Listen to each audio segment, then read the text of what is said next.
You might have already seen my review of the GWM Tank 300. That was an off-road review, specifically in the hybrid in a pre-production version. But now I've spent a few days in a petrol version on-road, and I have some things to tell you about it, good and bad. G'day, I'm Matt. This channel's called The Right Car, and this could be the right car for you if you're looking for a 4x4 off-road capable SUV with heaps of technology, a really dazzling interior, and also 5-star safety rating. So it could be the right car for you, and I really like some elements of it, but there's some bits that I hate. Stay tuned and I'll tell you about them. There are two different versions of the GWM Tank 300 available, the entry-level Luxe and the top-spec Ultra. Now, whether you choose either, you can have the choice of the petrol engine or a hybrid powertrain, but the hybrid models add $9,000 to the price tag. We'll get to whether it's worth that in the engine section of this video, but I just want to tell you some of the features that this car has. Now, this one here is an Ultra petrol, and for the money, I reckon it is a pretty value-packed SUV. It's got LED lighting all around, 18-inch alloy wheels with Michelin tyres. On the inside, you've got 12.3-inch screens.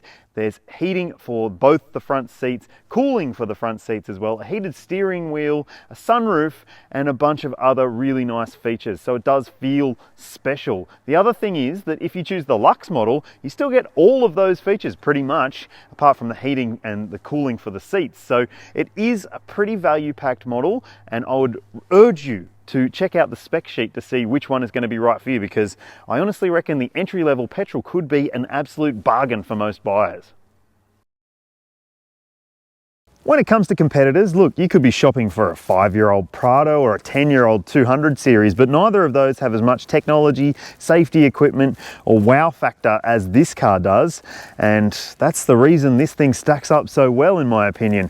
All right. There are some new car rivals that you might want to have a look at. One of them, the Mahindra Scorpio. Hit the link up there and you'll see my review of that Indian-made 4x4, which is actually really, really good, but it misses out on some, well, all of the crucial, potentially life-saving safety technology systems that you get in vehicles like this. So it might be right for you if you don't want those nannies interrupting your off-roading, but if you are more conscious of safety stuff, then yeah, it won't be right for you.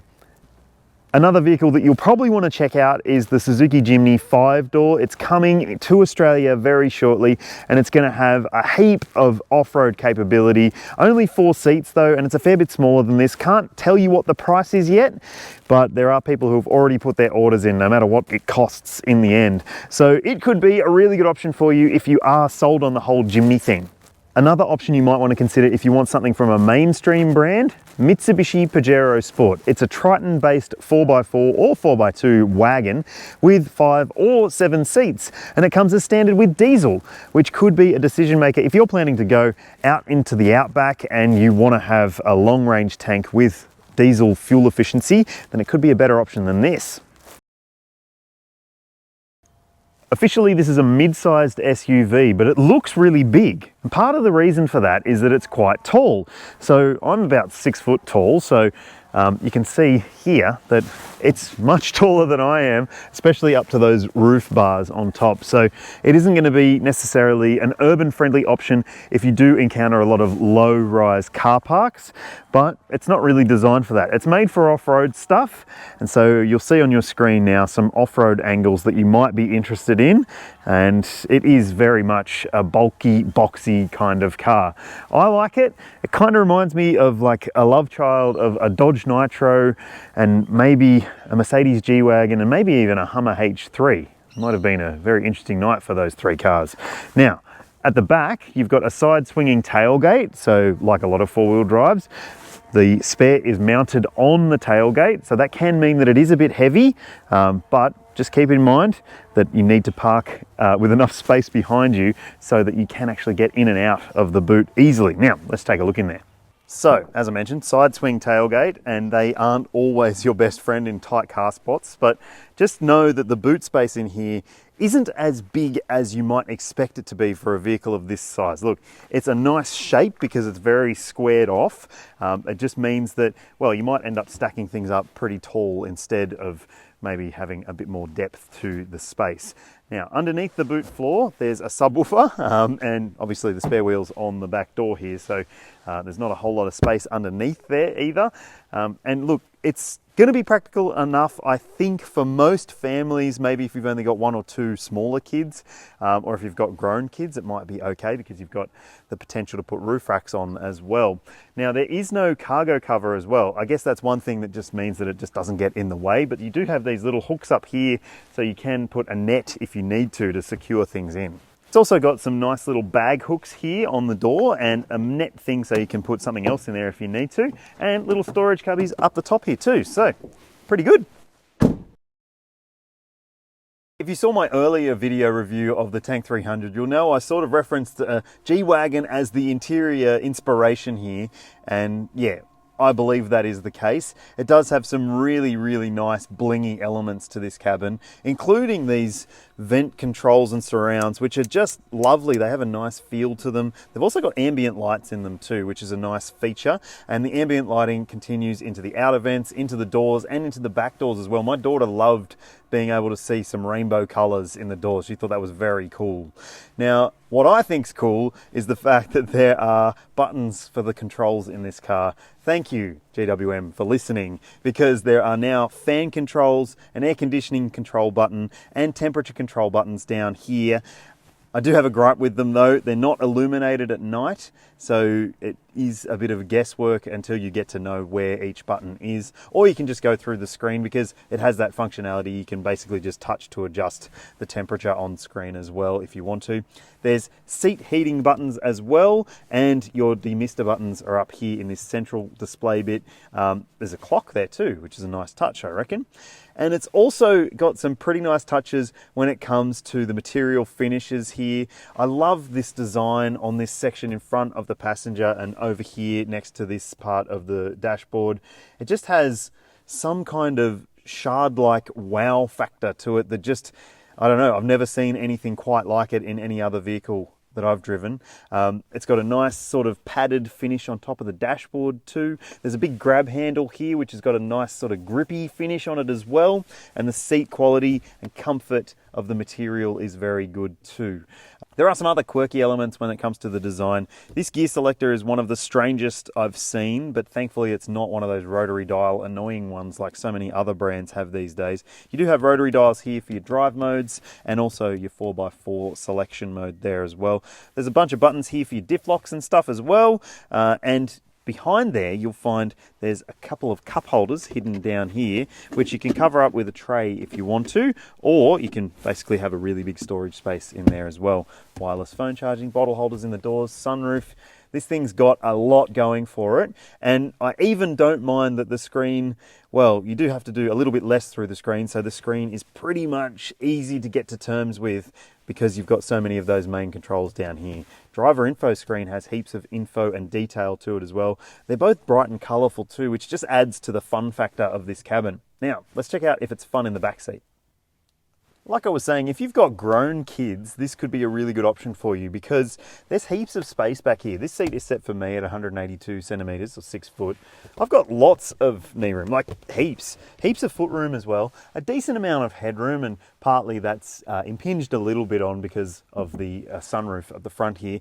And it doesn't have a really big sunroof, so that might be a bit annoying for some people who love those really big glass roofs. Now, it does have the amenities you would expect. You've got a couple of mat pockets on the seat backs, there's bottle holders in the doors, there's a flip down armrest with cup holders as you would expect, and it's got rear directional air vents, a couple of USB charge ports as well, and it's a relatively flat floor too, so if you needed to fit 3 across you probably could. I don't think it would be the most comfortable experience for everyone involved, but at least you could do it if you needed to. Now, there are ISOFIX points in the window seats and top tethers as well, so it does have all of the things basically covered that you would expect. And if you want to, you can flip up these seat bases and it gives you a bit more storage. And then you can fold your seats down so they go flat. Yeah, you could sleep here if you wanted to. Under the bonnet of the petrol-powered versions of this tank is a 2-litre 4-cylinder turbo-petrol engine with 164 kilowatts and 380 newton meters of torque. Those are pretty healthy outputs for a vehicle of this size, and it comes as standard with an 8-speed ZF automatic transmission and selectable 4-wheel drive, so you've got high and low range as well as diff locks as standard too. Now, if you choose the hybrid model, you're getting a bit of a benchmark setter there because, as you'll see from the figures on your screen, it has massive power and torque. And that's due to the fact that it pairs a 2-litre 4-cylinder turbo petrol engine with a battery pack and electric motors to, well, offer heaps and heaps of power and torque. And it doesn't matter whether you choose the hybrid or the non-hybrid, it has an official claimed towing capacity of 2.5 tons for a brake trailer, which isn't necessarily setting any new standards, but it is decent. It's fair to say that I have been pretty much blown away by the drive experience of the Tank 300. That's because, look, this is a body on frame, ladder chassis, whatever you want to call it. It's a proper serious 4-wheel drive, and yet it doesn't drive like one. So many of those other really serious 4x4s can feel, well, really clumsy in urban situations or even on the highway. This car is really well sorted in a lot of different ways. And what I'm really impressed by most is the ride composure and I guess the comfort on offer as well. I sort of thought when I drove it off-road at the event a couple of months ago that it was going to be bumpy and wobbly and not very well sorted, but I tell you, it's well sorted. I'm driving around the inner west of Sydney at the moment, and look, these roads are terrible, and this car is coping with everything really nicely. For example, I'm just going to go over this speed hump and see what it feels like. Yeah, really well sorted. And it's also good at dealing with different surface changes, and it's pretty comfortable in pretty much all the situations that I've driven this car in. Yeah, it's really impressed me in terms of ride comfort and body control and that sort of thing. Look, it has every right to feel a little bit wobbly and clumsy, considering the construction of the car, but it doesn't. It's good. So is there anything could be better in terms of the dynamics? Yeah, the steering could be a little bit quicker, but it's not necessarily bad. It's just a little bit slow to react on center and that. And there are a few different driving modes, so you can adjust the steering weighting. It's set in the current lightest mode at this point in time, but I think that it's still very, very usable for this sort of application. Just means that you might have to do a little bit more arm twirling when you're parking the car. A turbocharged petrol 4-cylinder engine isn't what you typically find in a vehicle like this, but it's a cracker. I'm really impressed with it. It's like got heaps of power and torque and certainly feels like it's up to the task. And a lot of that comes down to the 8-speed automatic transmission in this car, which is very, very good. I haven't really had any issues with it over the days that I've been driving it, and it's just super well sorted. This is the most well sorted drive experience from, well, maybe any Chinese product that I've driven, especially a Chinese SUV. I think the thing that I am most impressed by with this engine though is that it's really quiet. It's quite refined. There's not too much noise or raucousness when you're accelerating. Yeah, it's impressive. There are some little items that I would like to see improved still. I don't like the fact that you have to go through so many steps to turn off the emergency lane keeping assist. I wish there was just a favorite button that you could hit to do that every time if you wanted to. Maybe there's reasons for that. But I also think that at times I've had issues with the cruise control. And I think that's to do with the drive mode that I'd selected at that point in time. So that was probably just a user error more than the car's error. And while it is mostly very quiet at lower speeds, at higher speeds you can get a bit of wind rush around the mirrors. They're quite bluff, quite squared off mirrors, so it's not really any surprise, it's just something you might want to keep in mind. There are a couple of other little annoyances that I will bring up. The blinker, so the indicator stalk seems to have like a self-cancelling thing where it will turn itself off at times, but it only seems to apply if you apply enough steering lock. So it'll only cancel itself if you're actually turning a corner, whereas if you're merging, it isn't necessarily always going to cancel itself. And then it's hard because you try and re-cancel it by indicating the other way, but you're not turning far enough that way for it to cancel. So I've had a few moments where I've been merging on a motorway and really got the shits with this car, basically, because it just wouldn't let me turn off the blinkers. Maybe it's user error. Maybe. And another thing, if you do spend a lot of time on the phone or using Siri or voice control to send messages or whatever while you are driving, do it carefully, firstly. Secondly, don't get too frustrated if you do buy a tank, because it does have one of the worst microphone systems that I've experienced in a new car. It seems to not really understand what I'm saying when I'm trying to compose a text message. And I've had people tell me when I've been on a phone call that they can't really hear me very well. So yeah, that's not fantastic.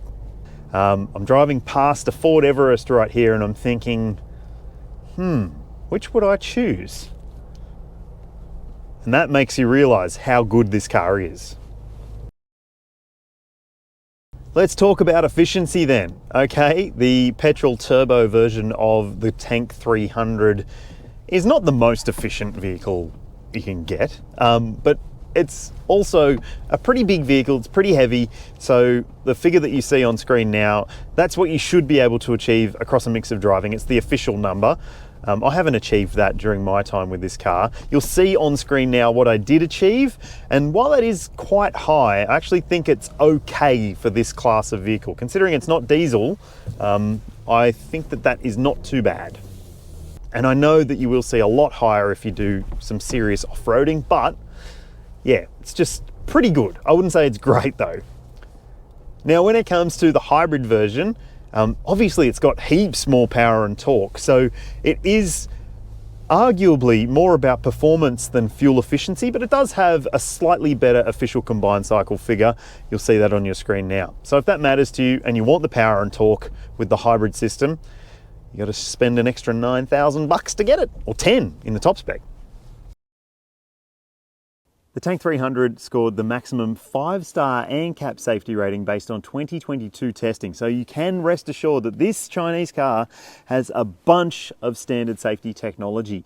It includes autonomous emergency braking with pedestrian, cyclist and junction detection.